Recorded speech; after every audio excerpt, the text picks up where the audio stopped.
एक बड़ा कॉमन सा क्वेश्चन है, ये जीके के अंदर भी पूछा जाता।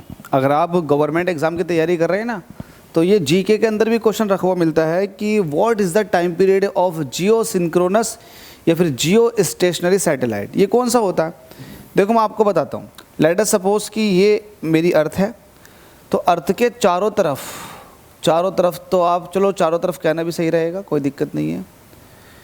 ये 2 या 3, और वैसे तो अगर अर्थ के हिसाब से देखा जाए तो ये 3 सैटेलाइट होते हैं जो अर्थ को पूरी तरह से घेरे हुए होते हैं। एक यहाँ पर होता है, ये इतना पोर्शन कवर कर लेता है। एक यहाँ पर होता है जो लगभग इतना पोर्शन कवर कर लेता है अर्थ का, और एक यहाँ होता है यहाँ पर, ये इस तरह से जो लगभग अर्थ का इतना पोर्शन कवर कर लेता है। तो 3 सैटेलाइट पूरा पोर्शन कवर कर लेते हैं अर्थ का।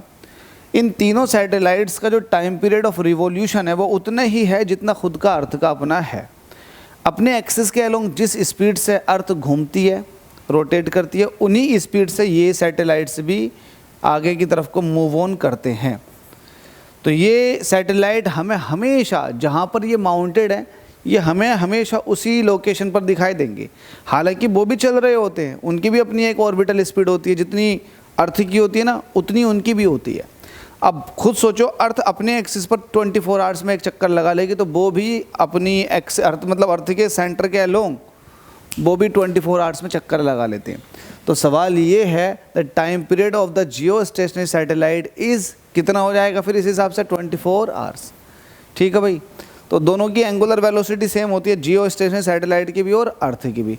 होप सो समझ में आ गया होगा। अगले क्वेश्चन की तरफ को चलना है, क्वेश्चन बहुत सारे हैं।